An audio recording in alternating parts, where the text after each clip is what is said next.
ہمارے جو نوجوان ساتھی ٹیک لگا کے بیٹھے ہیں وہ مجھ میں سے جڑ جائیں. باہر بھی ہمارے بہت سارے احباب کھڑے ہیں، ان سے بھی درخواست ہے کہ اندر تشریف لیں.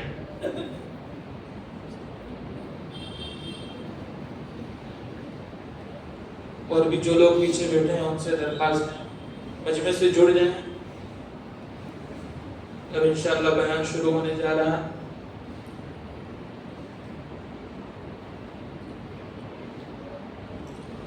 الحمد لله وحده والصلاة والسلام على من لا نبي بعده وعلى آله وأصحابه وأزواجه وأتباعه وبارك وسلم تسليما كثيرا. أما بعد فأعوذ بالله من الشيطان الرجيم.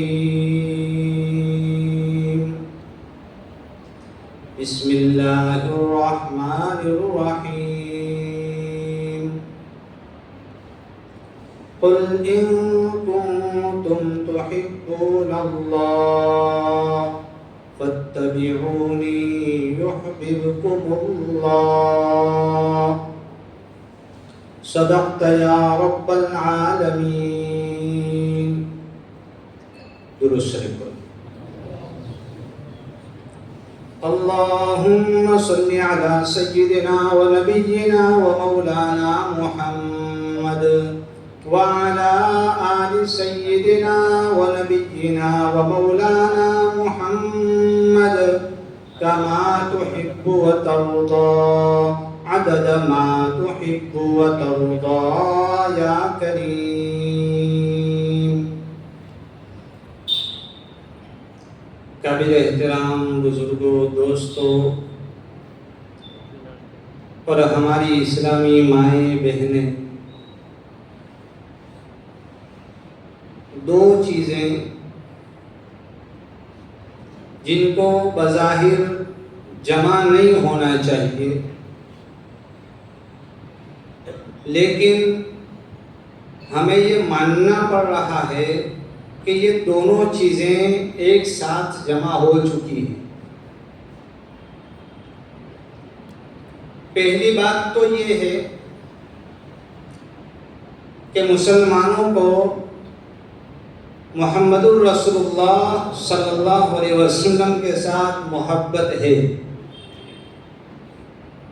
اور اس میں کوئی دو رائے ہو ہی نہیں سکتی.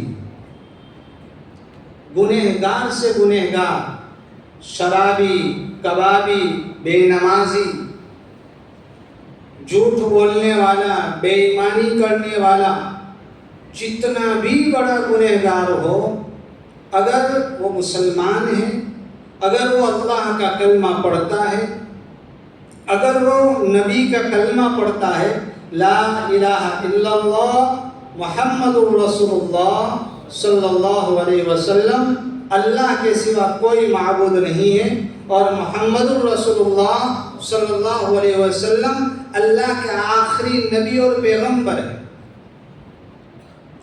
جو بھی یہ کلمہ پڑھتا ہے، جتنا بھی بڑا گنہگار ہو، اس میں دو رائے ہو ہی نہیں سکتی کہ اسے اللہ کے نبی صلی اللہ علیہ وسلم کے ساتھ محبت ہے.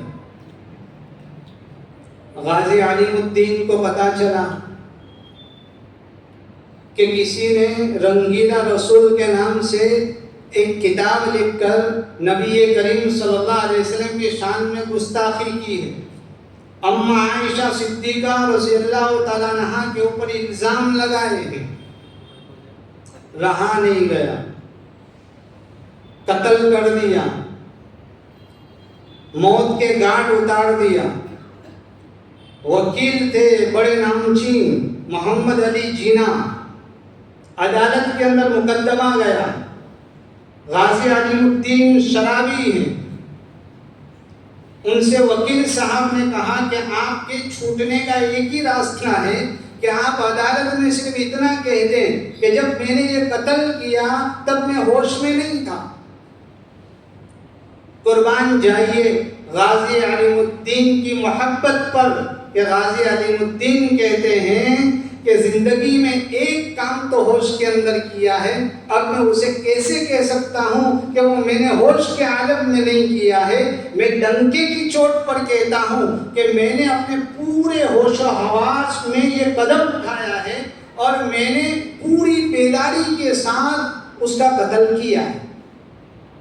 اب چاہے مجھے جو بھی سزا مل جائے میں اس سزا کو قبول کرنے کے لیے تیار ہوں۔ بھئی ہے کہ نہیں ہے محبت کس سے؟ اللہ کے نبی صلی اللہ علیہ وسلم سے۔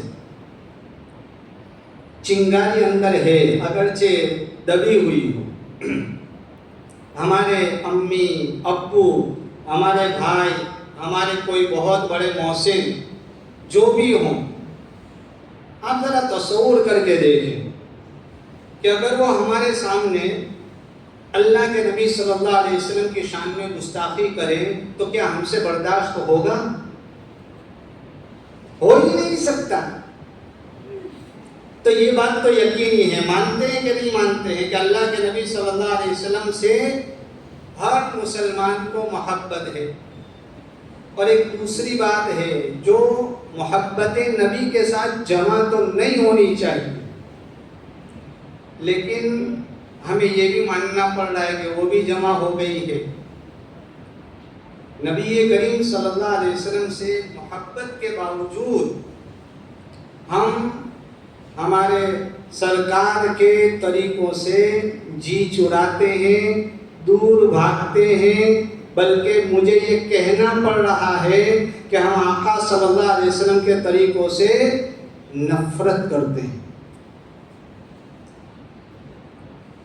جس طرح غازی علیم الدین نے ڈنکے کی چوٹ پر کہا تھا کہ پورے ہوش و حواس میں یہ کہتا ہوں کہ میں نے پورے ہوش و حواس میں یہ کام کیا تھا، کیا ہم اور آپ یہ کہہ سکتے ہیں کہ بھائی میں داڑھی کٹواتا ہوں، میں اسلامی لباس نہیں پہنتا ہوں اور میں اس کے ساتھ ساتھ اس بات کو بھی مانتا ہوں کہ اللہ کے نبی صلی اللہ علیہ وسلم سے مجھے محبت؟ یہ حقیقت ہے کہ ہمیں محبت ہے، اس میں دو رائے بھی نہیں ہے، اور یہ بھی حقیقت ہے کہ ہم اللہ کے نبی صلی اللہ علیہ وسلم کی پیروی کرنے کے لیے تیار نہیں۔ شرم اور عار آتی ہے۔ اللہ ہمیں سمجھا دے میرے دوستوں۔ آج کا میرا موضوع جو مجھے دیا گیا ہے کہ نبی کریم صلی اللہ علیہ وسلم کی محبت کے عملی تقاضے کیا ہیں، اور مسلمانوں کی اور ہماری آپ کی اس سے غفلت اور ہمارا طرز عمل کیا۔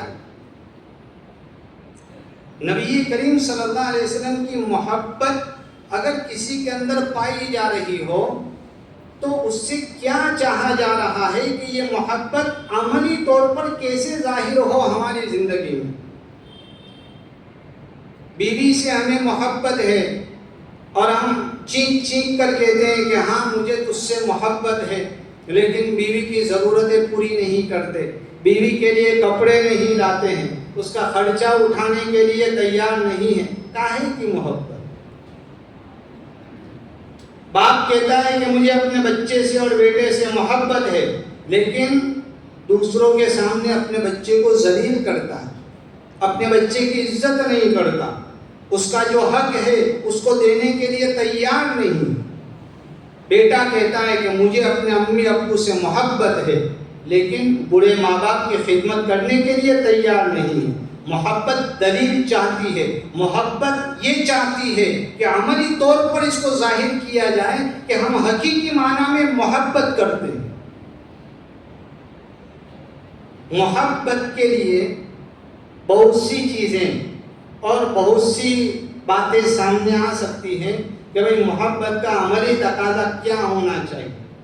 ہم اسٹیپ بائی اسٹیپ آگے بڑھتے ہیں۔ موضوع بہت وسیع ہے، اس کے کئی پہلو ہیں، بلکہ اگر ہم غور کریں تو نبی کریم صلی اللہ علیہ وسلم کی پوری سیرت کو اپنے اندر سمیٹے ہوئے ہیں، اور حضور صلی اللہ علیہ وسلم کی بعثت کا مقصد یہ ہے، اتباع سنت یہ ہے، اخلاق حسنہ یہ ہے نبی کریم صلی اللہ علیہ وسلم پر درود پڑھنا یہ محبت کے عملی تقاضے ہیں. نبی کریم صلی اللہ علیہ وسلم کی ذات کا دفاع کرنا، آپ صلی اللہ علیہ وسلم کے دین کی تبلیغ کرنا، نبی کریم صلی اللہ علیہ وسلم کے اہل بیت سے محبت کا اظہار کرنا، صحابہ کی محبت کا اظہار کرنا، دین کی محنت میں اپنے آپ کو لگا دینا اور اس کے پیچھے مر مٹنا اور ساری زندگی نبی کریم صلی اللہ علیہ وسلم کے طریقوں پر نچھاور کر دینا، یہ محبت کے عملی تقاضے ہیں.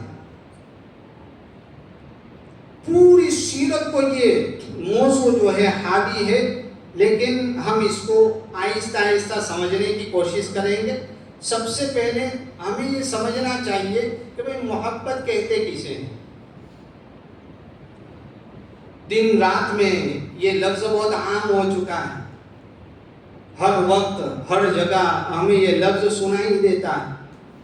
اللہ ہمیں حقیقی محبت عطا فرمائے. یہ عشق مجازی میں مبتلا، حسیناؤں پر دل دے دینے والے اور دنیا کی ان حسیناؤں کو حوریں سمجھ کر اس کے اوپر مر مٹنے والے، اپنی جوانیوں کو ختم کرنے والے اور حلال طریقوں سے دور بھاگتے ہوئے حرام طریقوں میں مبتلا عشق اور محبت کے دعوے دار، ہمیں اللہ تعالیٰ نے کیا دولت عطا فرمائی ہے. اللہ کی محبت، اللہ کے رسول کی محبت، یہ کوئی معمولی چیز ہے. ہمیں اس کو سمجھنے کی ضرورت ہے میرے دوستوں کہ محبت کیا، حقیقی جذبہ کیا ہے اور اس کی حقیقت کیا. ایک مرتبہ حضرت عمر رضی اللہ تعالیٰ عنہ نبی کریم صلی اللہ علیہ وسلم سے کہنے لگے کہ پیارے حبیب صلی اللہ علیہ وسلم، مجھے آپ سے اپنی ذات کے بعد سب سے زیادہ آپ سے محبت ہے. انسان کو فطری طور پر اپنی ذات سے سب سے زیادہ محبت ہوتی ہے.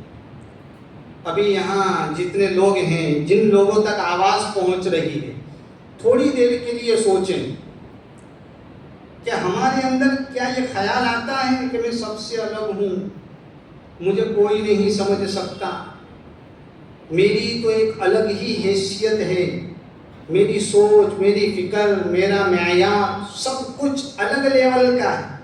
ہر کوئی یہی سوچتا ہے اور ہر کوئی یہی سمجھتا ہے.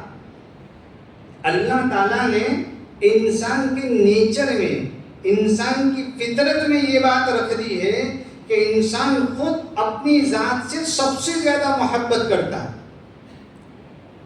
اور اس کے بعد دوسری محبتیں جو ہوتی ہیں، زُيِّنَ لِلنَّاسِ حُبُّ الشَّهَوَاتِ مِنَ النِّسَاءِ وَالْبَنِينَ وَالْقَنَاطِيرِ الْمُقَنطَرَةِ،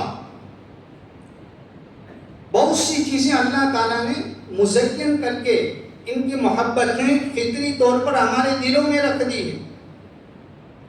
اور دوسری بات محبتیں ہوتی ہیں کہ ان محبتوں کو ہمیں اختیاری طور پر اپنے اندر پیوست کرنا پڑتا ہے، اپنے اندر پیدا کرنا پڑتا ہے. اب وہ محبتیں کون سی ہیں؟ ان میں سے ایک محبت یہ ہے کہ انسان جو ہے نبی کریم صلی اللہ علیہ وسلم سے محبت کرے. یہ انسان کے نیچر میں نہیں ہے، لیکن انسان کو یہ محبت اختیار کرنی پڑتی ہے. اپنی پسند سے، اپنی چوائس سے انسان کو اپنے دل کے اندر محمد الرسول اللہ صلی اللہ علیہ وسلم کی محبت پیدا کرنی پڑتی ہے. اب حضرت عمر رضی اللہ تعالیٰ عنہ کے نیچر میں اپنی ذات کی محبت زیادہ تھی، اور وہ کہتے ہیں کہ اللہ کے نبی صلی اللہ علیہ وسلم، مجھے اپنی ذات کے بعد سب سے زیادہ محبت آپ سے ہے. اور حضرت عمر رضی اللہ تعالیٰ عنہ یہ سمجھ رہے تھے کہ یہ بہت بڑی بات ہے. اللہ تعالیٰ نے کہا کہ اے عمر، تب تو تمہارے اندر کمال ایمان نہیں پایا جاتا ہے، تمہارا ایمان مکمل نہیں ہے.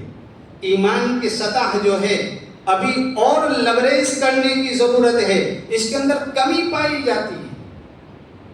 حضرت عمر رضی اللہ تعالیٰ عنہ نے سوچا، غور کیا، اور پھر اپنے دل کو ٹٹولا اور اپنے آپ کو سمجھایا کہ اللہ کے نبی صلی اللہ علیہ وسلم مجھے یہ سمجھانا چاہ رہے ہیں کہ اگرچہ اپنی ذات اور اپنے آپ سے محبت فطری اور نیچرلی ہے، لیکن اس کے باوجود شریعت کا تقاضا یہ ہے کہ محمد الرسول اللہ صلی اللہ علیہ وسلم کی اختیاری محبت اس فطری اور نیچر کے اندر پائی جانے والی محبت سے زیادہ ہونی چاہیے۔ حضرت عمر نے کہا کہ اللہ کے نبی صلی اللہ علیہ وسلم اب میرے اندر مجھے یہ محسوس ہو رہا ہے کہ وہ میرا مغالطہ تھا، اصل میں مجھے اپنی ذات سے بھی زیادہ آپ سے محبت ہے۔ نبی کریم صلی اللہ علیہ وسلم نے کہا کہ الآن اب بات جو ہے کچھ بنتی ہوئی نظر آ رہی ہے، اے عمر یہ کمال ایمان کی نشانی ہے کہ انسان کو اپنی ذات سے بھی زیادہ میری ذات سے اور میرے ساتھ محبت ہونی چاہیے۔ اب ہم اپنے آپ کو ٹٹولیں کہ بھئی ہمارے اندر یہ جذبہ پایا جاتا ہے یا نہیں۔ اللہ تعالیٰ قرآن مجید میں بڑی عجیب بات فرماتے ہیں۔ اللہ تعالیٰ کیا فرماتے ہیں؟ قُلْ إِن كُنتُمْ تُحِبُّونَ اللَّهَ، اے میرے پیارے حبیب لوگوں سے آپ کہہ دیجئے کہ اگر تم اللہ تعالیٰ سے محبت کرتے ہو، اگر تمہارے اندر اللہ رب العزت کی محبت پائی جاتی ہے، دنیا کے ہر مذہب کا ماننے والا جس کے اندر خدا کا تصور پایا جاتا ہے، جس کے اندر پرمیشور کا تصور پایا جاتا ہے، جس میں ما فوق الفطرت کسی ہستی کا تصور پایا جاتا ہے، ہر مذہب کا ماننے والا اللہ رب العزت سے محبت کرتا ہے۔ یہودی اللہ سے محبت کرتے ہیں، عیسائی اللہ سے محبت کرتے ہیں، ہندو پرمیشور سے محبت کرتے ہیں، ہر مذہب کا ماننے والا۔ اللہ تعالیٰ ایسے لوگوں سے اور ہم سے بھی یہ کہنا چاہ رہے ہیں کہ اگر تمہیں مجھ سے محبت ہے، میری محبت کے دعوے دار ہو، تو میری محبت تو اسی وقت شمار ہوگی، میری محبت حقیقی محبت تبھی مانی جائے گی فَاتَّبِعُونِي، جب کہ تم محمد الرسول اللہ صلی اللہ علیہ وسلم کی اتباع میں آ جاؤ، پیروی کرنے والے بن جاؤ، تبھی سمجھا جائے گا کہ تمہیں مجھ سے محبت ہے۔ بلکہ اللہ تعالیٰ تو آگے یہ کہنا چاہتے ہیں کہ تمہیں مجھ سے محبت ہے، یہ تو بات سمجھ میں آ رہی ہے، لیکن اگر تم میرے حبیب کی اتباع کر لو گے تو میں تم سے محبت کرنے والا بن جاؤں۔ بہت بڑی بات ہے، اللہ تعالیٰ ہمیں سمجھا دے۔ نبی کریم صلی اللہ علیہ وسلم سے محبت کتنی ہونی چاہیے؟ قُلْ إِنْ كَانَ آبَاؤُكُمْ وَأَبْنَاؤُكُمْ وَإِخْوَانُكُمْ وَأَزْوَاجُكُمْ وَعَشِيرَتُكُمْ وَأَمْوَالٌ اقْتَرَفْتُمُوهَا وَتِجَارَةٌ تَخْشَوْنَ كَسَادَهَا وَمَسَاكِنُ تَرْضَوْنَهَا أَحَبَّ إِلَيْكُم مِّنَ اللَّهِ وَرَسُولِهِ وَجِهَادٍ فِي سَبِيلِهِ فَتَرَبَّصُوا حَتَّى يَأْتِيَ اللَّهُ بِأَمْرِهِ۔ اپنے ابا، اپنے بیٹوں، اپنے آبا و اجداد، باپ دادا، اپنے بیٹے پوتے نواسے، اپنے بھائیوں و اخوانکم و ازواجکم، بیویوں سے، رشتہ داروں سے، مال، تجارت اور کوٹھیوں سے۔ انسان کے پاس دنیا کی جو ایسی نعمتیں ہیں جن سے انسان لو لگائے ہوئے، یہی 8 چیزیں ہیں۔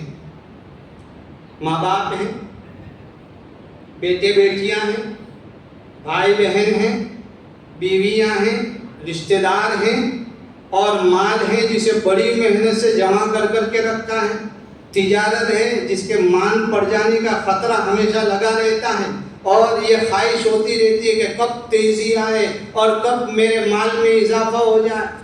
وَمَسَاكِنُ تَرْضَوْنَهَا، اور وہ کوٹھیاں، وہ مکان جسے دیکھ دیکھ کر تم خوش ہوئے جا رہے ہو۔ یہ 8 چیزیں جو ہیں، ان کے مقابلے میں اللہ اور رسول اللہ صلی اللہ علیہ وسلم اور جہاد فی سبیل اللہ کی محبت اگر زیادہ پائی جاتی ہے تب تو اچھی بات ہے، باقی اگر اس کے مخالف ہے تو اس پر غور کرنا چاہیے۔ اللہ کے نبی صلی اللہ علیہ وسلم کی محبت کا جذبہ ہمارے اندر کوٹ کوٹ کر بھرا ہوا ہونا چاہیے۔ اس محبت کا سب سے پہلا تقاضا یہ ہے کہ ہم حضور صلی اللہ علیہ وسلم کی ذات پر ایمان لینا ہے. یا ایھا الذین آمنوا آمین. میں بات مختصر کرتے ہوئے اصل جو تقاضوں میں سے ایک دو بنیادی تقاضے ہیں اس پر میں آتا ہوں. وقت بھی کافی ہو چکا ہے، بیان بھی دیر سے شروع ہوا ہے. الحمدللہ مسجد بھی نہیں ہے. اللہ تعالیٰ اس مسجد کو آباد فرمائے.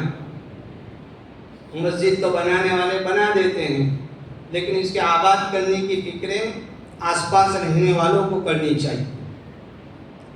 اللہ تعالیٰ ہمیں مسجد والا بنا دے.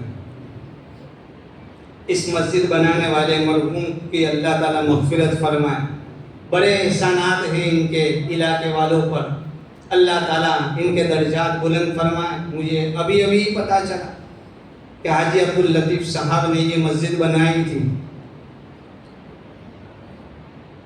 مسجد بھی الحمدللہ بڑی شاندار ہے.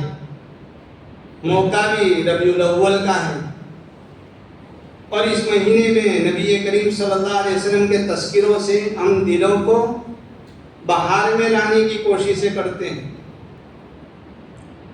نبی کریم صلی اللہ علیہ وسلم کی محبت کا سب سے پہلا تقاضا یہ ہے کہ نبی کریم صلی اللہ علیہ وسلم پر دل سے ایمان لایا جائے اور آپ کی تعلیمات کے اوپر دل سے یقین کیا جائے.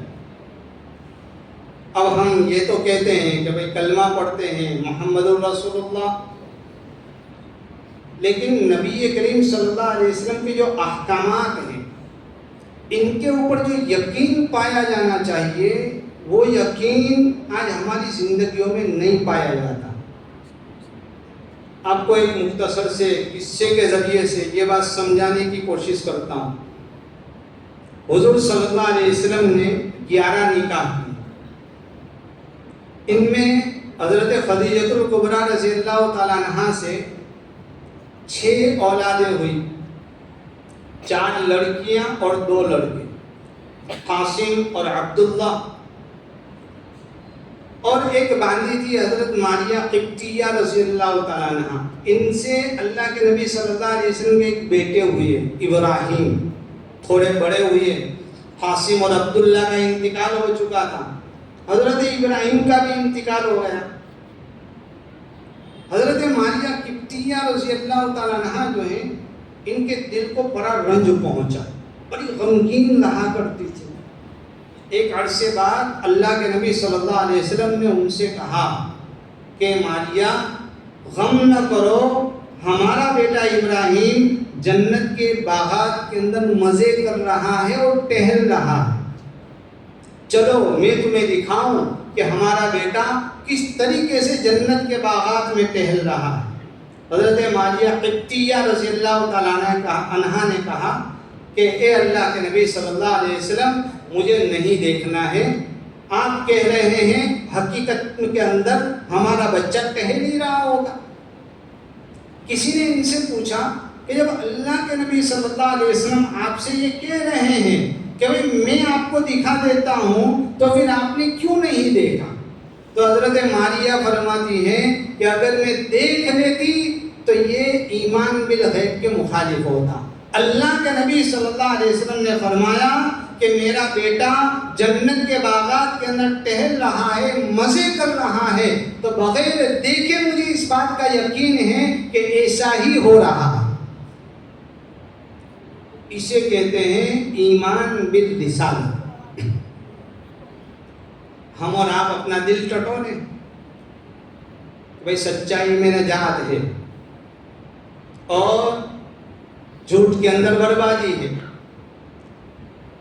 ہم اور آپ اس پر یقین کر کے دکھائیں، اپنے دل کو ٹٹولیں کہ کیا ہمیں اس بات کا یقین ہے کہ صدق اور سچائی کے اندر نجات ہے، عافیت ہے، مکتی ہے. تھوڑی سی عزت بچانے کے لیے، تھوڑا سا زیادہ نفع کمانے کے لیے نہ جانے کتنا ہم جھوٹ بول دیتے ہیں. صدقے کے اندر زیادتی ہے اور سود کے اندر کمی ہے، نقصان ہے. ہم اور آپ غور کریں کہ کیا ہم اس بات کو دل کی گہرائی کے ساتھ ماننے کے لیے تیار ہیں. ہر تعلیم کو اٹھا کر دیکھیں اور اپنے دل کے اندر نبی کریم صلی اللہ علیہ وسلم کی تعلیمات کے اوپر سچا یقین پیدا کرنے کی کوشش کریں. اس سے ہوگا کیا؟ اللہ تعالیٰ ایمان کی حلاوت نصیب فرمائیں گے. حضرت عبداللہ ابن عباس رضی اللہ تعالیٰ عنہما فرماتے ہیں کہ نبی کریم صلی اللہ علیہ وسلم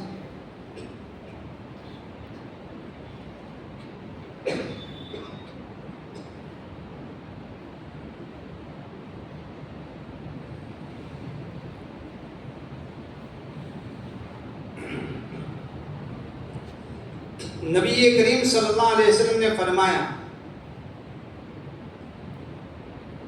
کہ اللہ تعالیٰ اس بندے کو ایمان کی حلاوت نصیب فرماتے ہیں. ذاق طعم الایمان من رضی باللہ ربا وبالاسلام دینا وبمحمد رسولا. کہ جو اس بات پر راضی ہو گیا کہ اللہ تعالیٰ میرا رب ہے، مجھے پالنے والا ہے، میری ضرورتیں پوری کرنے والا ہے، اسلام میرا مذہب ہے، اسلامی طریقے کے اوپر زندگی گزارنا میرے لیے فخر کی بات ہے، اور نبی کریم صلی اللہ علیہ وسلم اللہ کے سچے اور پکے رسول اور پیغمبر ہیں. اس سے کیا فائدہ، کیا حاصل ہوگا؟ ایمان کی حلاوت، مٹھاس، چاشنی نصیب ہوگی.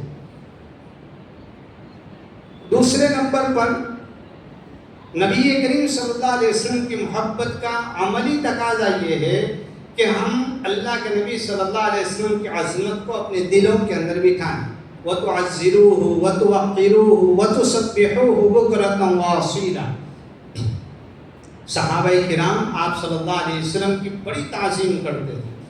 ایک مرتبہ آپ صلی اللہ علیہ وسلم جمعے کا خطبہ دے رہے تھے، بیان کر رہے تھے، لوگ آتے جا رہے تھے. حضرت عبداللہ ابن مسعود رضی اللہ تعالیٰ عنہ گھر سے نکلے تھے، ابھی مسجد کے اندر داخل نہیں ہوئے تھے. آپ صلی اللہ علیہ وسلم نے حکم دیا کہ بیٹھ جاؤ. حضرت عبداللہ ابن مسعود رضی اللہ تعالیٰ عنہ وہی راستے میں بیٹھ گئے. فرماتے ہیں کہ میرے اندر یہ مجال نہیں تھی کہ میں اللہ کے نبی صلی اللہ علیہ وسلم کے حکم کے بعد ایک قدم بھی آگے بڑھاؤں. یہ تعظیم تھی. ہم جب روزے پڑ جائیں، نبی کریم صلی اللہ علیہ وسلم کی عظمت کو اپنے دلوں کے اندر بٹھائیں. وہاں بلند آواز سے صلاۃ و سلام بھی نہ پڑھیں، بلند آواز سے بات چیت بھی نہ کریں، موبائل کو سائلنٹ کر دیں، شانت کر دیں، خود بھی اندر سے شانت ہو جائیں اور اللہ کے نبی صلی اللہ علیہ وسلم کی عظمت کو اپنے دلوں کے اندر بٹھائیں اور اس شان کے ساتھ وہاں جائیں. دیکھیں، اسے کہتے ہیں محبت، اسے کہتے ہیں ادب اور اسے کہتے ہیں تعظیم. آج وہاں کیا تماشا ہوتا ہے؟ نبی کریم صلی اللہ علیہ وسلم کی تعظیم کے نتیجے میں اللہ تعالیٰ ہمیں تقوی کی دولت سے مالا مال فرمائیں گے. وَمَن يُعَظِّمْ شَعَائِرَ اللَّهِ. اللہ تعالیٰ قرآن مجید میں فرماتے ہیں کہ اللہ کے شعائر کی تعظیم کرو، اس کے نتیجے میں اللہ تعالیٰ تمہیں تقوی کی دولت عطا فرمائیں گے. حضرت شاہ ولی اللہ محدث دہلوی رحمۃ اللہ علیہ فرماتے ہیں کہ شعائر اللہ میں سب سے اہم 4 چیزیں ہیں. نمبر 1 اللہ تعالیٰ، نمبر 2 رسول اللہ صلی اللہ علیہ وسلم، نمبر 3 کعبۃ اللہ اور نمبر 4 نماز. جن چیزوں کی تعظیم کی جانی چاہیے اور جن کا لحاظ کیا جانا چاہیے ان میں سر فہرست یہ 4 چیزیں ہیں، اور ایک چیز ہے محمد الرسول اللہ صلی اللہ علیہ وسلم کی ذات. اس کے نتیجے میں تقوی حاصل ہوتا. تو ایمان بالرسالت کے نتیجے میں ایمان کی حلاوت اور تعظیم رسالت کے نتیجے میں دلوں کا تقوی حاصل ہوگا. تیسرے نمبر پر اور سب سے اہم چیز جس کو آج کی تقریب کا محور اور مرکز بھی سمجھ سکتے ہیں وہ ہے اتباع نبی صلی اللہ علیہ وسلم. نبی کریم صلی اللہ علیہ وسلم کی محبت کا سب سے بڑا تقاضا یہ ہے کہ ہم اللہ کے نبی صلی اللہ علیہ وسلم کی پیروی پر آئیں. اتباع. آپ صلی اللہ علیہ وسلم نے جو عمل جس انداز میں, جس طریقے سے, جس کیفیت اور جس نیت کے ساتھ کیا ہے, وہ عمل اسی انداز میں, اسی نیت اور اسی کیفیت کے ساتھ کرنے کو اتباع سنت کہا جاتا ہے. آپ صلی اللہ علیہ وسلم کے جتنے بھی طریقے ہیں, کھانا پینا, اوڑھنا بیٹھنا, اٹھنا, تقریر کرنا, بیویوں کے ساتھ, بچوں کے ساتھ, دوستوں, رشتہ داروں, پڑوسیوں, اپنے پرایوں, دشمنوں کے ساتھ, حضور صلی اللہ علیہ وسلم نے جو طریقہ اپنایا ہے ان طریقوں کو اپنی زندگی کے اندر اتارنا, اسے کہا جاتا ہے اتباع سنت. یہ کتنی اہم چیز ہے. ہم اس کو بہت معمولی سمجھتے ہیں اور ہمارے ذہنوں میں یہ بات پائی جاتی ہے کہ بھائی اتباع سنت, اتباع سنت, اتباع سنت کتنی مرتبہ سنتے رہتے ہیں. لیکن ذرا ہم آج اپنے بڑے بزرگوں کی نظر میں اتباع سنت کی اہمیت کو سمجھنے کی کوشش کرتے ہیں. اگر اتباع نہیں ہے, محبت کا دعویٰ بالکل غلط اور بیکار. تقریر کے شروع میں نے ایک جملہ کہا تھا, شاید آپ حضرات کو یاد ہو, کہ دو چیزیں جمع نہیں ہونی چاہیے لیکن اتفاق سے دونوں چیزیں بظاہر جمع ہوتی نظر آ رہی ہیں. محبت تو ہے لیکن اس محبت کی علامت اور نشانی ہماری زندگیوں سے اوجھل اور ختم. یہ ربیع الاول کا حقیقی پیغام, سیرت النبی کا اگر کوئی عملی نمونہ ہو تو یہ ہے اتباع سنت. حضرت مجدد الف ثانی رحمۃ اللہ علیہ بہت بڑے اللہ کے ولی اور بزرگ گزرے ہیں. اللہ تعالیٰ نے ان کو علوم ظاہرہ, علوم باطنہ اور چاروں سلسلوں کے سارے طریقوں کے اندر کامل مہارت عطا فرمائی. حضرت ڈاکٹر عبدالحی صاحب رحمۃ اللہ علیہ حضرت مجدد الف ثانی رحمۃ اللہ علیہ کے بارے میں فرماتے ہیں کہ انہوں نے اپنے ایک مکتوب میں, اپنے خط میں یہ بات لکھی ہے کہ اللہ تعالیٰ نے مجھے علم کے راستے کے اوپر لگایا, علوم ظاہرہ میں نے حاصل کیے, قرآن, حدیث, فقہ, ساری چیزوں کے اندر میں نے کامل مہارت حاصل کی, یعنی عالم اور مفتی اور اسلامک نالج کے اندر پی ایچ ڈی کر لیا میں نے. پھر اس کے بعد مجھے پتہ چلا کہ کچھ اللہ والے ہیں جو اپنی خانقاہوں کے اندر بیٹھ کر لوگوں کو کچھ علوم پڑھاتے ہیں, تو میں ان باطنی علوم اور قلبی اصلاح کے تعلق سے جو باتیں سکھائی جاتی ہیں میں اس کی طرف مائل ہوا.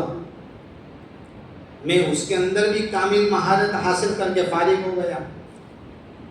پھر مجھے پتہ چلا کہ اس میں تو 4 سلسلے ہیں, نقش بندیہ, سہروردیہ, چشتیہ, قادریہ.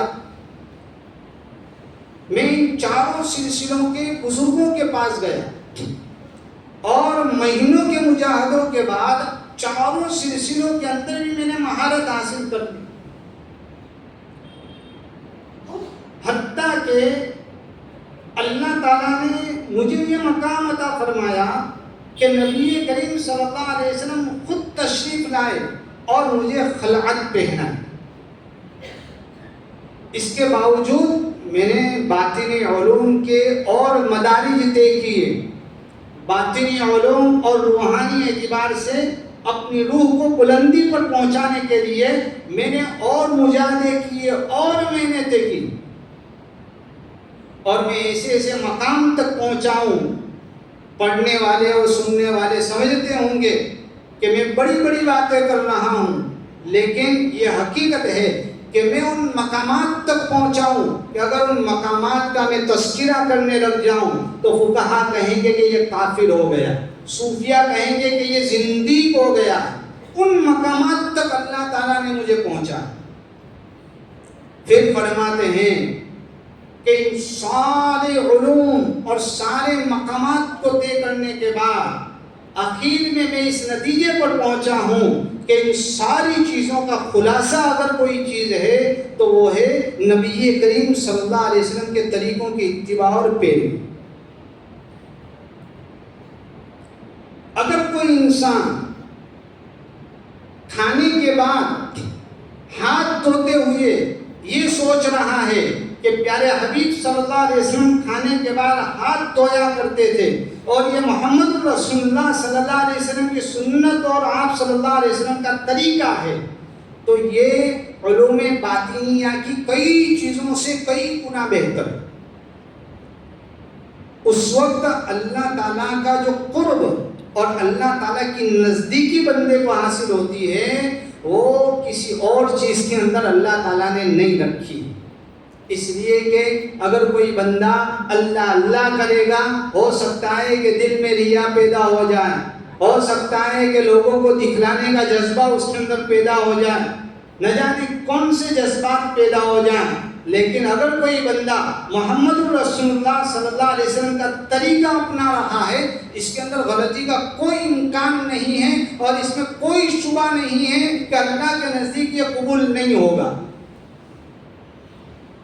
ان کنتم تحبون اللہ فاتبعونی یحببکم اللہ. اگر تم مجھ سے محبت کرتے ہو، اللہ سے محبت کرتے ہو، تو میرے رسول کی اتباع کر کے دکھاؤ، میں تم سے محبت کروں گا، میں تمہیں چاہنے لگ جاؤں گا، میں تمہارا بن جاؤں گا.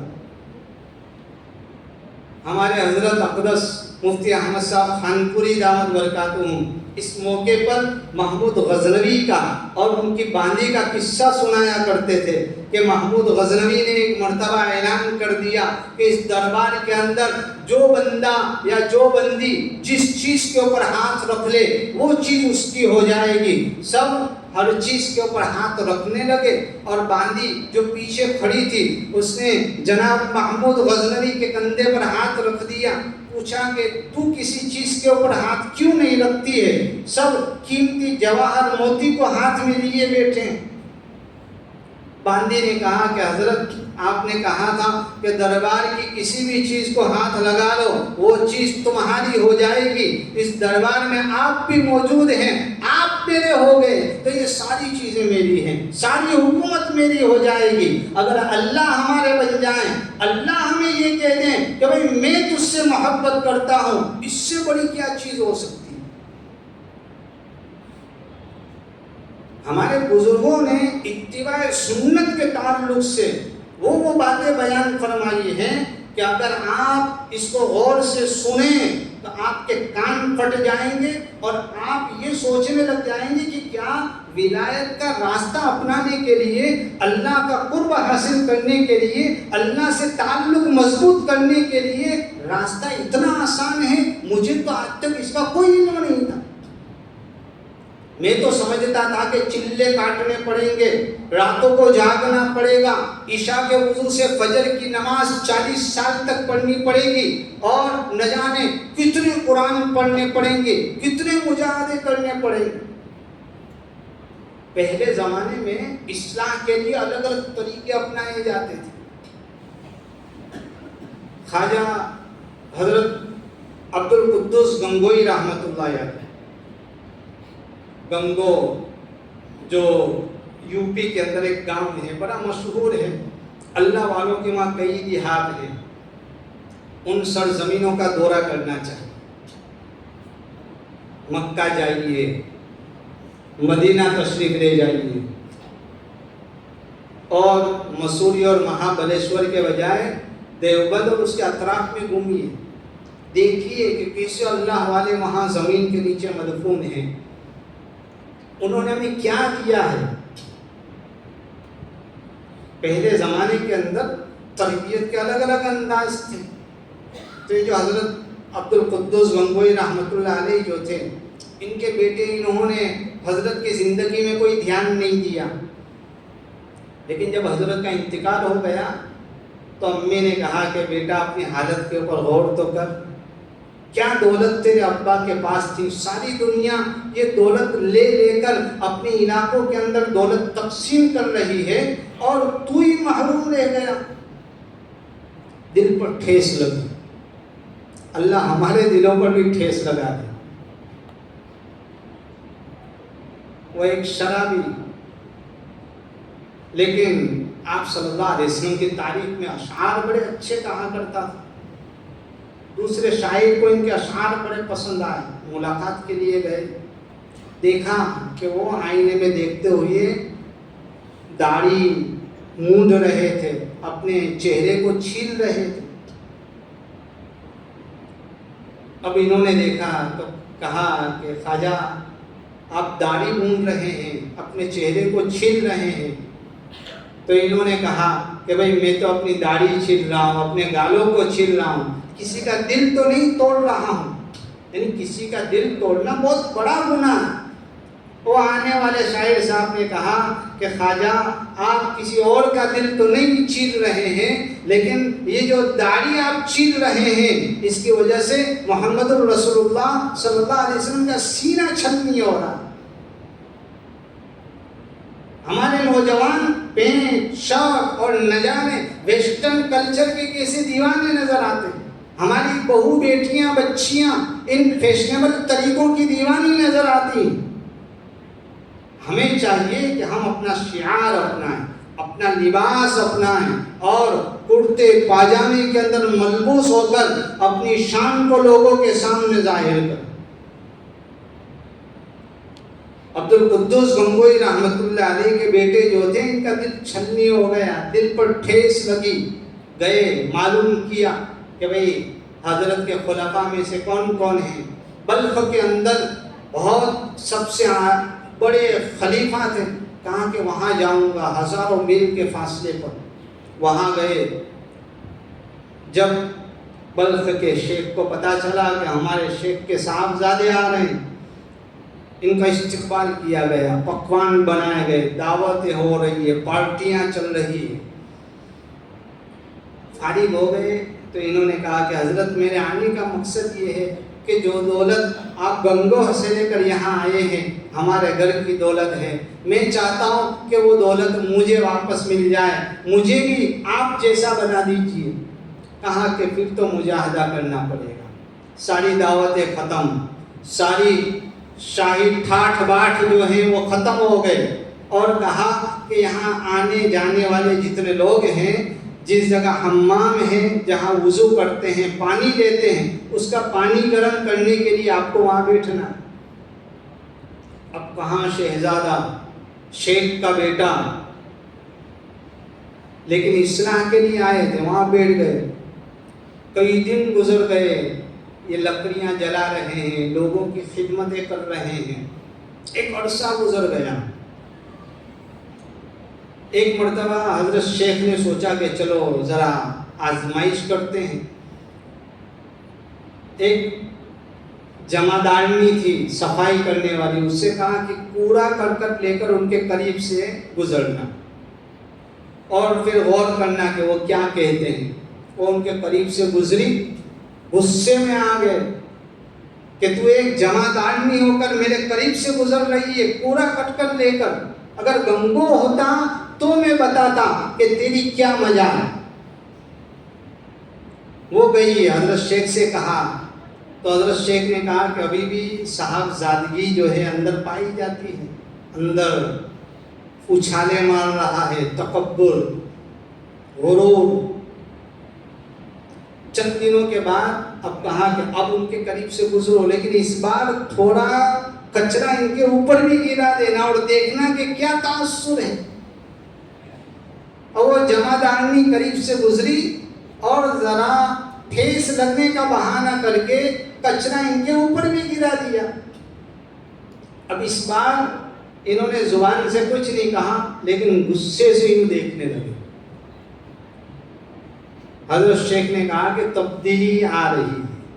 پھر ایک عرصہ گزرا، اب کی بار حضرت نے کہا کہ وہاں خود بھی گر جانا اور پورے کرکٹ کی پوری ٹوکری جو ہے ان کے اوپر ڈال دینا۔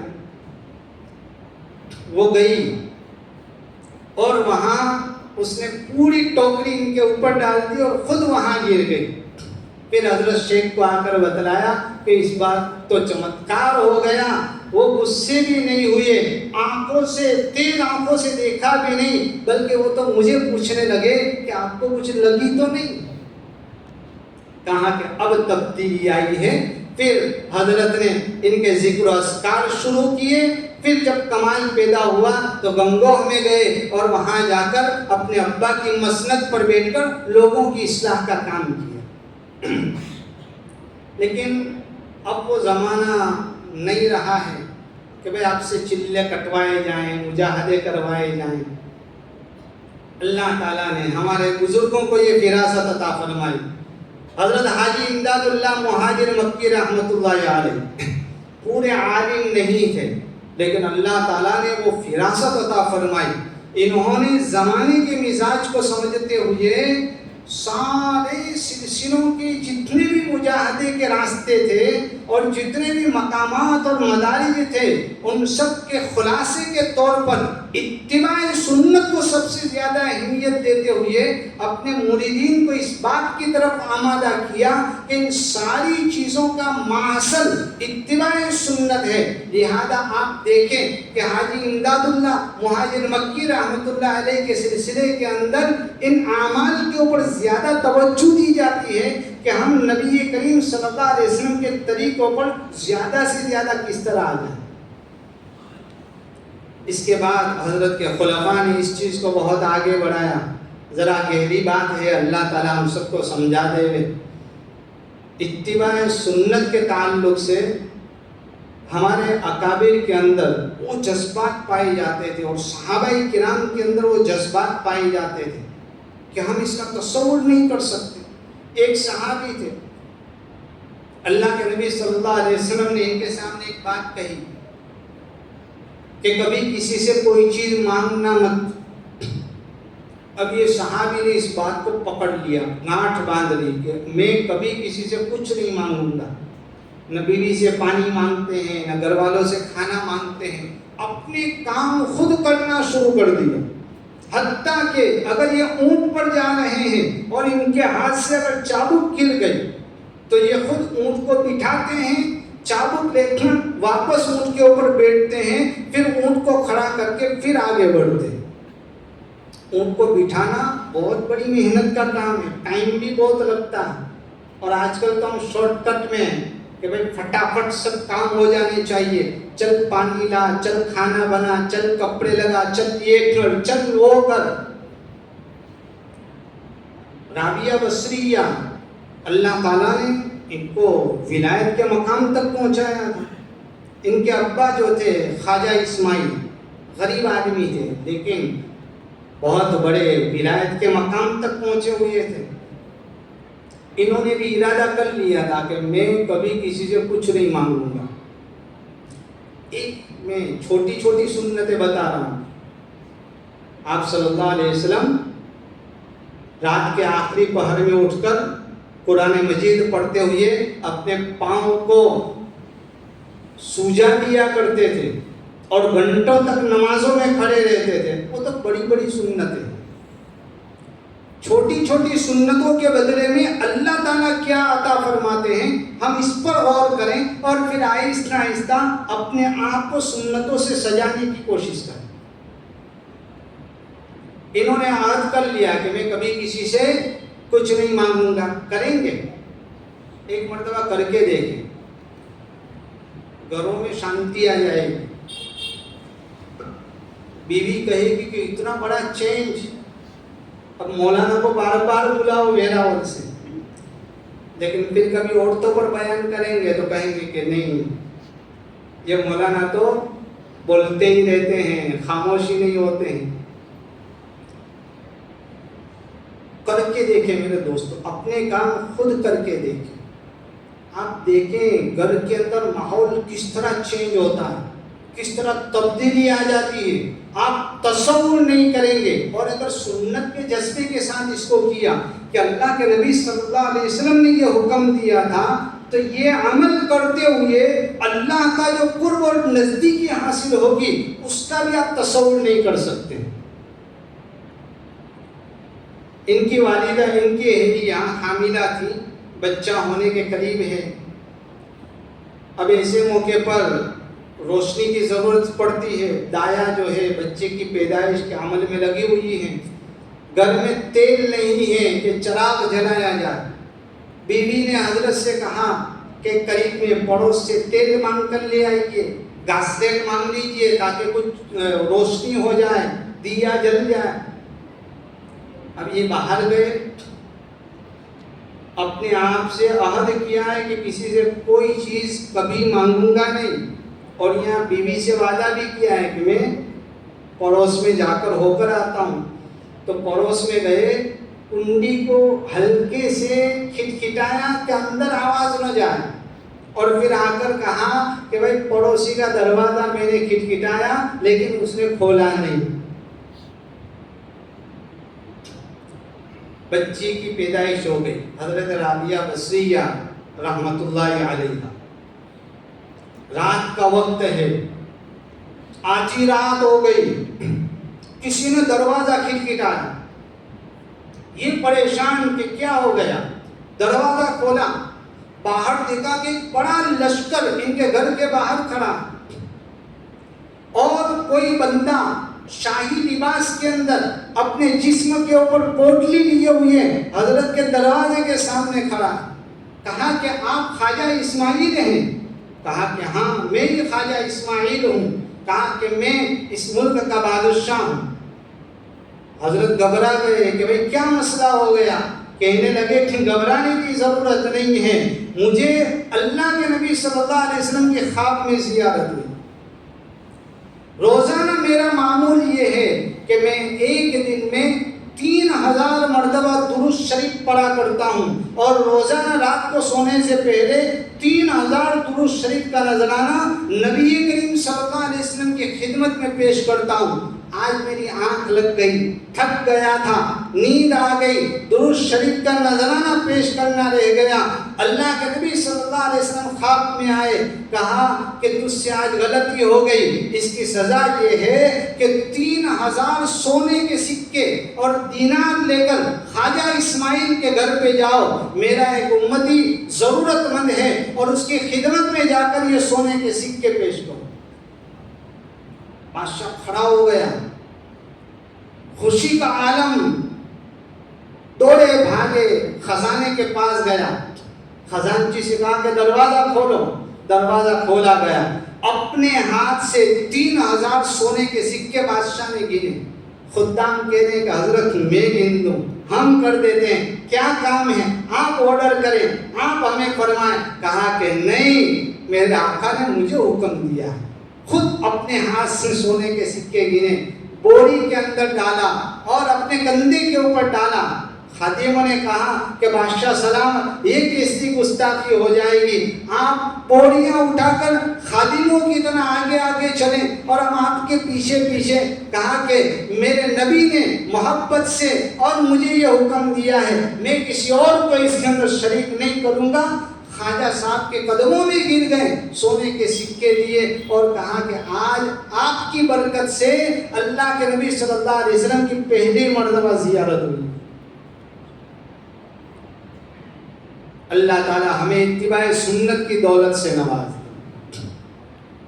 زندگی کا سب سے قیمتی سرمایہ.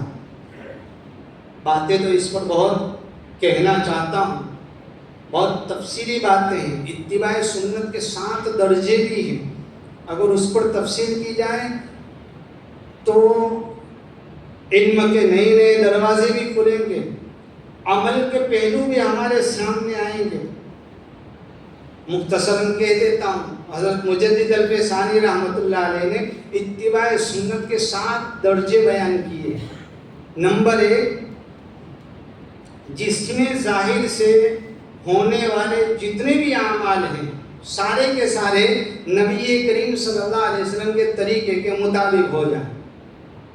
کھا رہے ہیں، پی رہے ہیں، نماز پڑھ رہے ہیں، حج کر رہے ہیں، زکوٰۃ دے رہے ہیں، سو رہے ہیں، لیٹ رہے ہیں، یہ جتنے بھی اعمال ہیں، عبادت کی جتنی بھی ظاہری شکلیں ہیں اور دنیاوی معاملات کی جتنی بھی ظاہری شکلیں ہیں، وہ ساری کی ساری اس میں آ جاتی ہیں. یہ پہلا درجہ. اس میں بہت تفصیل ہے، اخلاقیات، معاشرت، معاملات سب اس میں آ جاتے ہیں۔ اتباع سنت کا دوسرا درجہ یہ ہے کہ جتنے بھی باطنی اعمال ہیں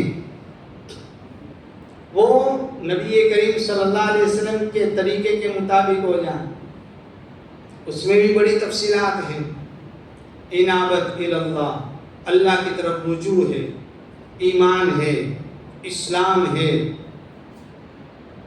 توبہ ہے، جتنے بھی باطنی اعمال ہیں اور باطنی بیماریوں سے بچنے کے جتنے بھی طریقے ہیں۔ دل کے اندر کینہ ہے، آپ صلی اللہ علیہ وسلم کا سینہ بالکل صاف تھا، یہ سب اتباع سنت میں آ جاتے ہیں۔ تیسرے نمبر پر ان ظاہری اور باطنی کاموں کے کرنے کی جتنی بھی کیفیات ہیں وہ بھی ویسی ہو جائیں جو نبی کریم صلی اللہ علیہ وسلم کی تھی۔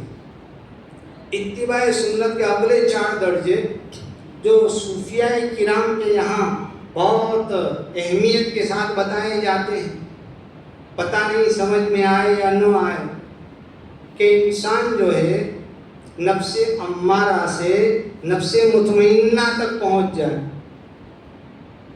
5واں درجہ یہ ہے کہ کمالات نبوت حاصل ہو جائیں۔ 6واں درجہ یہ ہے کہ اولو العزم پیغمبروں کے کمالات کا عکس حاصل ہو جائے۔ اور 7واں اور آخری درجہ یہ ہے کہ مقام محبوبیت حاصل ہو جائے، محمد الرسول اللہ صلی اللہ علیہ وسلم کی ذات کا کامل نمونہ بن جائے۔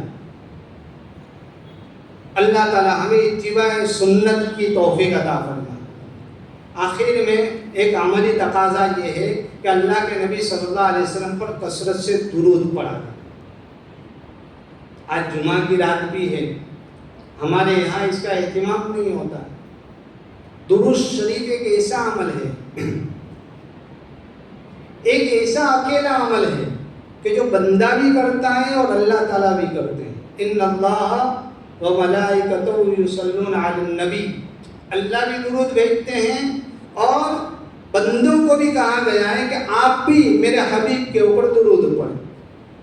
اور درود شریف ایک ایسا اکلوتا عمل ہے کہ جس کے بارے میں کوئی شک نہیں ہے کہ یہ اللہ کی بارگاہ میں قبول ہوتا ہے کہ نہیں ہوتا ہے۔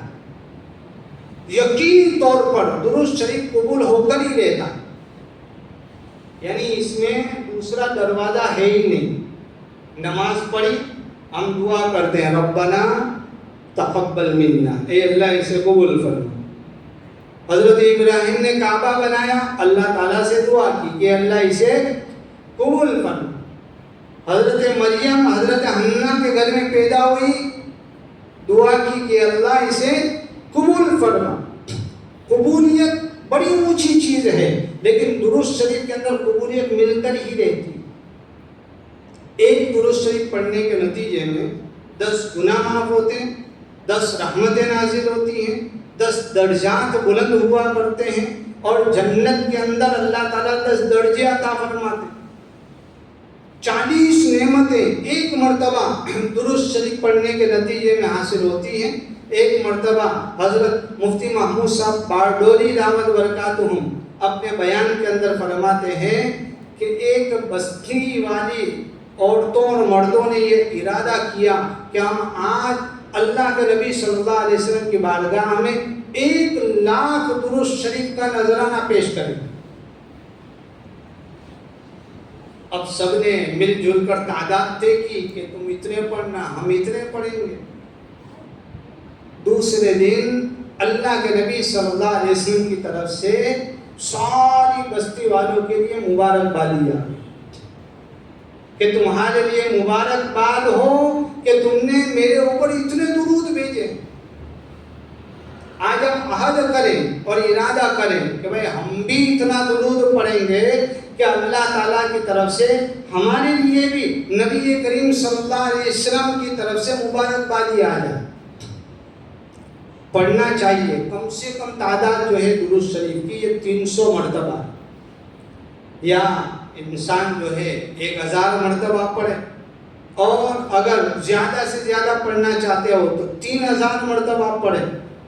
لیکن ہمارے یہاں پڑھنے کا معمول نہیں ہے. ہم سمجھتے ہیں کہ درود ابراہیم اتنا لمبا. ایک مختصر درود شریف ہے صلی اللہ علی النبی الامی، صلی اللہ علی النبی الامی. یہ مختصر درود شریف اگر ہر کوئی اپنے لیے تعداد متعین کر لے تو کتنی تعداد کے اندر درود شریف ہو سکتا ہے. قبر کے اندر عذاب سے بچاؤ کا ذریعہ ہے. ہمارے یہاں کئی لوگ قبر کے عذاب سے بڑے پریشان ہوتے ہیں. حضرت حسن بصری رحمۃ اللہ علیہ کے پاس ان کی ایک مریدہ آئی اور کہا کہ میری بچی کا انتقال ہو گیا. میں نے خواب میں دیکھا کہ میری بچی کے اوپر عذاب ہو رہا، آگ کی زنجیروں سے اس کے ہاتھ بندھے ہوئے ہیں اور تارکول کا ان کو کپڑا پہنایا گیا ہے. یہ جو ڈامر آتا ہے جو ہم راستوں کے اوپر بچھاتے ہیں تو اس کا کپڑا ان کو پہنایا گیا اور ان پر عذاب ہو رہا ہے. حضرت نے کہا کہ ان کے لیے صدقہ اور خیرات کرو. دوسرا دن ہوا، حضرت خواجہ حسن بصری رحمۃ اللہ علیہ خواب کے اندر اس بچی کو دیکھتے ہیں. وہ جنت کے اندر ٹہل رہی ہے، جنت کے باغات کے اندر گھوم رہی ہے. وہ بچی حضرت خواجہ حسن بصری سے کہتی ہے کہ آپ نے مجھے پہچانا؟ خواجہ کہتے ہیں کہ نہیں میری بیٹی، میں نے نہیں پہچانا، تو کون ہے؟ کہا کہ کل میری امی آپ کے پاس آئی تھی اور آپ نے ان سے کہا تھا کہ بچی پر عذاب ہو رہا ہے، صدقے سے کام لینا. اللہ تعالیٰ نے آج وہ عذاب دور کر دیا. بھئی ایسا کیا چمتکار ہو گیا کہ وہ عذاب دور ہو گیا. وہ بچی کہتی ہے کہ اللہ تعالیٰ کا ایک نیک بندہ قبرستان کے قریب سے گزر رہا تھا، اس نے ایک مرتبہ درود شریف پڑھا اور سارے قبرستان کے مردوں کو ایثار ثواب کر دیا. اللہ تعالیٰ نے اس ایک درود شریف کے بدلے میں قبرستان میں جتنے بھی مردے تھے اللہ تعالیٰ نے سب کی مغفرت کر دی اور سب کے اوپر سے عذاب کو ہٹا. ایک درود شریف کی برکت اتنی بڑی چیز ہے. آج ہم اس سے بڑی غفلت برتتے ہیں. گانے ہیں، فلمیں ہیں، سیریلیں ہیں اور یوٹیوب، واٹس ایپ، فیس بک، سوشل میڈیا، گیمز، نہ جانے اس میں گھنٹوں ہم گزار دیا کرتے ہیں غیبتوں میں، ادھر ادھر کی باتوں میں. لیکن اللہ معاف فرمائے ہمیں اتنی توفیق نہیں ہوتی ہے کہ ہم اللہ کے نبی صلی اللہ علیہ وسلم کے اوپر درود بھیجیں. لہذا ہم اس بات کا عہد کریں کہ ہم اللہ کے نبی صلی اللہ علیہ وسلم پر سچا ایمان لے آئیں گے، دل کی گہرائی کے ساتھ اللہ کے نبی صلی اللہ علیہ وسلم کی تعلیمات پر عمل کریں گے اور نبی کریم صلی اللہ علیہ وسلم کی سنتوں کی پیروی کریں گے اور روزانہ کم سے کم صبح شام 100 مرتبہ درود شریف پڑھنے کا معمول بنائیں گے. کریں گے انشاءاللہ. اللہ تعالیٰ ہم سب کو عمل کی توفیق عطا فرمائے. کل جمعہ میں حضرت مولانا صلاح الدین سیفی دامت برکاتہم کا بیان یہاں طے ہوا ہے. حضرت جو ہیں اللہ تعالیٰ نے ان کو کئی سلسلوں سے نسبت عطا فرمائی. اللہ کے بہت بڑے بزرگ ہیں، ہر وقت سفر میں رہتے ہیں، دین کے کاموں میں لگے رہتے ہیں. ترکیسر میں بھی حضرت کی خانقاہ چلتی ہے، مجلسیں ہوتی ہیں اور ہر مہینے میرٹھ میں بھی حضرت 10 دن کے لیے جاتے ہیں اور وہاں بھی اصلاحی اور باطنی اصلاحی کاموں کے اندر لگے رہتے ہیں. اللہ تعالیٰ نے حضرت کو پیر ذوالفقار احمد نقشبندی دامت برکاتہم سے بھی خلافت عطا فرمائے. حضرت اقدس مفتی احمد صاحب خانپوری کے بھی مجاز ہیں، حضرت سے بھی اجازت ہے. اللہ تعالیٰ نے ان کو ایک بازوق شخصیت بنایا ہے. ان کے مزاج کے اندر اللہ تعالیٰ نے اتنی باریکی دی ہے، شریعت کا اتنا گہرا فہم ہے اور شریعت کے مزاج کو اتنی باریکی سے سمجھتے ہیں اور اللہ تعالیٰ نے اس بات کو سمجھانے کا ہنر بھی حضرت کو عطا فرمایا. زندگی گزارنے کے طریقوں میں بندہ کن کن راستوں سے دوسرے کو تکلیف دینے سے اپنے آپ کو بچا سکتا ہے اور کیسے کیسے راستوں سے نبی کریم صلی اللہ علیہ وسلم کے طریقوں پر عمل پیرا ہو سکتا ہے، آسانی کے ساتھ دین کو سمجھ کر دین کے اوپر کس طرح عمل کرنے پر بندہ آمادہ ہو جائے، یہ باتیں سمجھانے کا اللہ تعالیٰ نے کو عجیب ہنر دیا۔ اور ان سب سے بڑھ کر یہ بات ہے کہ ہماری یہ ذمہ داری ہے کہ ہم اللہ والوں کی مجلسوں میں جائیں، ان کی صحبتوں میں بیٹھیں، خرچہ کر کے ان کے یہاں ہم اعتکاف کریں، دعویٰ بول دیں، اور جب تک اپنے دل کی اصلاح نہ ہو ان کے دروں پر ہم جاتے رہیں۔ لیکن ان کا احسان ہے کہ وہ ہماری بستیوں میں آتے ہیں اور ہماری اصلاح کا کام کر کے چلے جاتے ہیں۔ اللہ والوں کی آمد کی برکت سے اللہ تعالیٰ شہر اور بستیوں سے فتنوں کو دور بھگا دیتے ہیں، ایمانی حلاوت نصیب ہوتی ہے، گناہوں سے بچنے کا جذبہ پیدا ہوتا ہے، نیک عمل کے اوپر انسان جمنے کے جذبات سے آراستہ ہو جاتا، نیکی کا جذبہ نہیں چاہ رہا۔ لیکن اللہ والوں کی مجلسوں کا نور ایسا ہوتا ہے کہ اللہ تعالیٰ دل کو چھلنی کر کے اپنے قرب کی وہ چاشنی عطا فرماتے ہیں کہ بندہ آہستہ آہستہ نیک عمل کے اوپر آمادہ ہو جاتا ہے، ایک عجیب سکون محسوس ہوتا ہے، روحانیت محسوس ہوتی ہے۔ ہمیں چاہیے کہ جو اللہ والے ہماری بستیوں میں آتے ہیں ہم اس کی قدر کریں، ان کی زبان سے نکلنے والا ایک لفظ بھی ایسا نہ ہو جو سننے سے ہم محروم ہو جائیں۔ کل 1 بجے اسی مسجد کے اندر حضرت کا بیان شروع ہو جائے گا، خطبے کے وقت میں آنے کے بجائے ہم 1 بجے سے پہلے آ جائیں، فضیلتیں بھی حاصل ہو جائیں گی جمعہ میں جلدی آنے کی برکت سے، اور اللہ والوں کی قدر کریں گے۔ اللہ والوں کی ایک گھڑی کی صحبت جو ہے انسان کو خاتمہ بالخیر کی دولت سے نواز دیتی۔ حضرت امام راضی رحمۃ اللہ علیہ جنہوں نے بہت بڑی تفسیر کی کتاب لکھی اور اللہ کی توحید کے اوپر انہوں نے کئی دلیلیں دی ہیں، ان کا آخری وقت تھا، شیطان نے ان کے پاس آ کر بہکانا چالو کر دیا، کہا کہ راضی تو کہتا ہے کہ اللہ ایک ہے، اس کی کیا دلیل ہے؟ حضرت امام راضی رحمۃ اللہ علیہ نے ایک دلیل دی۔ شیطان تو بڑا عالم تھا، فرشتوں کا معلم ہے، دلیل کو توڑ دیا۔ انہوں نے دوسری دلیل دی، وہ بھی توڑ دی، تیسری دلیل دی، وہ بھی توڑ دی۔ یہ دلیلیں دیتے گئے، شیطان ان دلیلوں کو توڑتا گیا، 99 دلیلیں دے دی، شیطان نے اس کو بھی توڑ دیا۔ 100ویں دلیل دے دی، شیطان نے اس کو بھی توڑ دیا۔ امام راضی رحمۃ اللہ علیہ کے پاس اب کوئی دلیل باقی نہیں ہے۔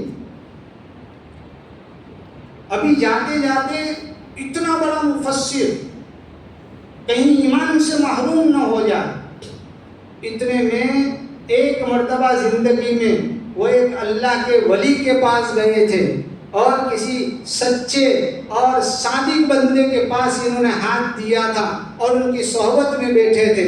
وہ اپنے مقام کے اوپر، ان کا خادم ان کو وضو کرا رہا ہے، پانی چلو کے اندر بھرا ہوا ہے، انہوں نے چلو کا پانی جو ہے پھینکا اور کہا کہ اے راضی، شیطان سے کہہ دے کہ میں بغیر دلیل کے اللہ کو ایک مانتا ہوں۔ حضرت امام راضی کی جان میں جان آئی اور کہا کہ اے شیطان مردود، میں بلا کسی دلیل کے اللہ کو ایک مانتا ہوں۔ وہیں سے شیطان غائب ہو گیا اور اللہ تعالیٰ نے ایمان کے ساتھ ان کا خاتمہ فرمایا۔ ہم ان چیزوں کو معمولی سمجھا کرتے ہیں، یہ بڑی دولتیں ہیں میرے دوستوں۔ ہمیں ان علماء کی، ان حفاظ کی، ان اللہ والوں کی قدر کرنی چاہیے، ان کو عزت کی نگاہوں سے دیکھنا چاہیے، ان کی باتوں کو دل کے کانوں سے سننا چاہیے، عمل کے جذبوں کے ساتھ ہمیں ان مجلسوں کے اندر شرکت کرنی چاہیے۔ جتنی دل میں عقیدت اور محبت ہوگی اللہ تعالیٰ اتنا ہمیں فائدہ پہنچائے گا۔ اگر ہم نے یہ سوچا کہ ان کے کپڑے ایسے ہیں، ان کی ٹوپی ایسی ہے، یہ تو اس طریقے سے آتے ہیں، فلاں جگہ ٹھہرتے ہیں، یہ کھاتے ہیں، اور ان کا مزاج تو ایسا، اور یہ ایسا ہے، یہ ایسا ہے۔ محرومی کی سب سے خطرناک چیز یہ ہے انسان کو محروم بنانے کے لیے کہ انسان تنقیدی نظروں سے علماء اور اللہ والوں کو دیکھا کرتے ہیں۔ دل کے جذبات کو سدھاریں، نیتوں کو سدھاریں، بچھ کر آ جائیں، تواضع کے ساتھ آ جائیں، محتاج بن کر آئیں، اور اس نیت کے ساتھ آئیں کہ یہ اللہ کے ولی ہیں جنہیں دیکھ کر اللہ یاد آتا ہے۔ رشک کی نگاہوں سے دیکھیں کہ اللہ مجھے بھی ان کے جیسا بنا دے، اے اللہ میری اولاد میں بھی ایسے اللہ کے تیرے نیک بندوں کو پیدا فرما دے، میری نسلوں کے اندر تو ایسے ولایت کے تاج پیدا فرما دے۔ ان جذبات کے ساتھ آئیں اور اللہ سے مانگیں اور اللہ سے طلب کرتے ہوئے آئیں، انشاءاللہ ایک گھڑی کی صحبت ہماری زندگیوں کے اندر انقلاب پیدا کر دے۔ اللہ تعالی ہمیں عمل کی توفیق عطا فرمائے۔ وآخر دعوانا الحمدللہ رب العالمین۔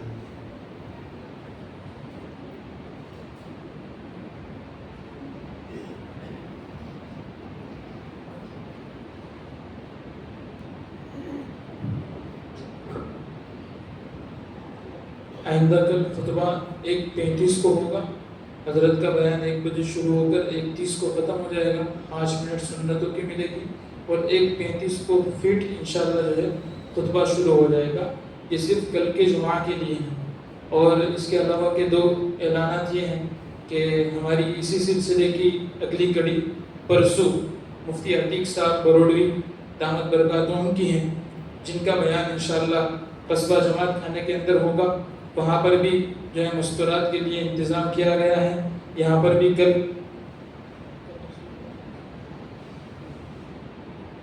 اور یہاں پر جو مستورات آئی ہے وہ بھی کل جو ہے وہاں پہنچنے کی کوشش کریں، انشاءاللہ جو ہے بڑا نفع ہوگا۔ دوسرا اعلان یہ ہے کہ ابھی بھی جن کا وقف ترمیمی بل کے رد کے اندر ای میل کرنا باقی ہے، باہر دروازے کے اوپر اسکینر لگایا ہوا ہے، اور نوجوان بھی ماشاءاللہ اس کے لیے متحرک ہیں، ان سے مل کر کے اپنا ای میل ضرور بھیجیں۔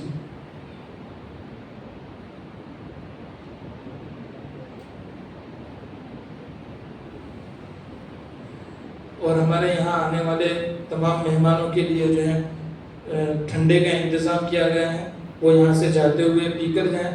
پہلے مرد حضرات نکل جائیں گے، پھر اس کے بعد جو ہے مستورات کو اشارہ کیا جائے گا، اس لیے مستورات اپنی جگہ پر بیٹھے رہیں۔ انشاءاللہ جب اشارہ کیا جائے اس کے بعد ہی وہاں سے جائیں۔ مختصر دعا ہوگی، اس کے بعد انشاءاللہ مجلس میں اختتام۔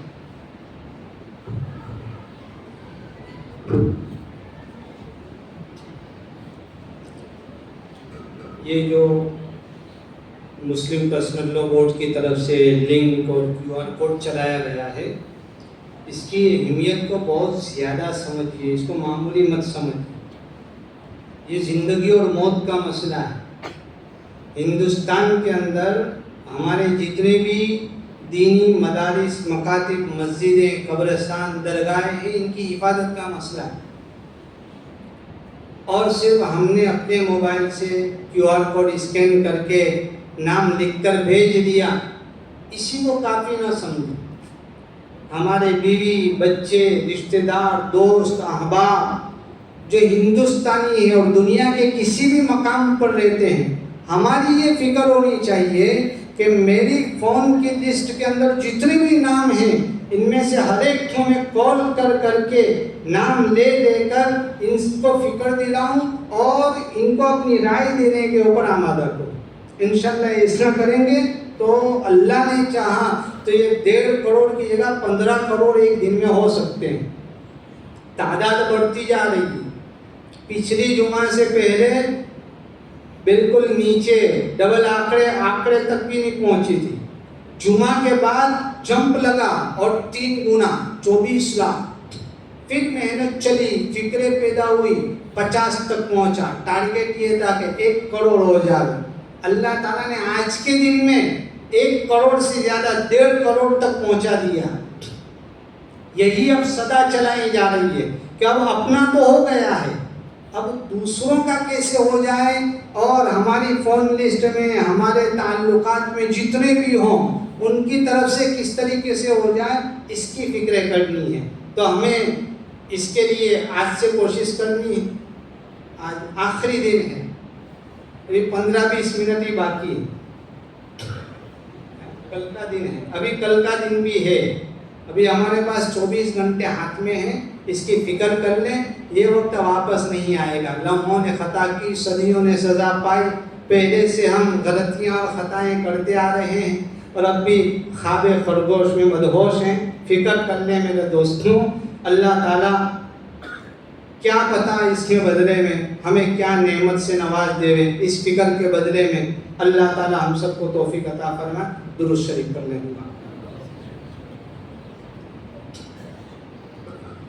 بسم اللہ الرحمن الرحیم. لا الہ الا اللہ الحلیم الکریم. سبحان اللہ رب العرش العظیم والحمد للہ رب العالمین. اللہم صلی علی سیدنا و نبینا و مولانا محمد وعلى آل سيدنا ونبينا ومولانا محمد كما تحب وترضى عدد ما تحب وترضى يا كريم يا أرحم الراحمين يا أكرم الأكرمين يا مالك الملك يا حنان يا منان يا الله يا رحمن يا رحيم يا حي يا قيوم يا ذا الجلال والإكرام. اے اللہ, اے غفور الرحیم, تم سب کے سارے گناہوں کو معاف فرما. مولا بڑے گنہگار ہیں, بڑے پاپی ہیں, ساری زندگی تیری نافرمانی میں گزاری ہے. مولا زندگی کا کوئی لمحہ ایسا نہیں ہے جو ہم نے تیری نافرمانی میں نہ گزارا ہو, جس میں ہم نے تیرے حکموں کو نہ توڑا ہو. مولا تو بڑا رحیم ہے, بڑا کریم ہے, 70 ماؤں کے مقابلے میں زیادہ محبت کرنے والا ہے. اے اللہ, دنیا میں تو ایک ایسا اکیلا بادشاہ ہے جو مانگنے والوں کی زیادتی سے خوش ہوا کرتا ہے, نہ مانگنے سے ناراض ہوا کرتا ہے. مولا مولا مولا تو بہت بڑا سخی ہے.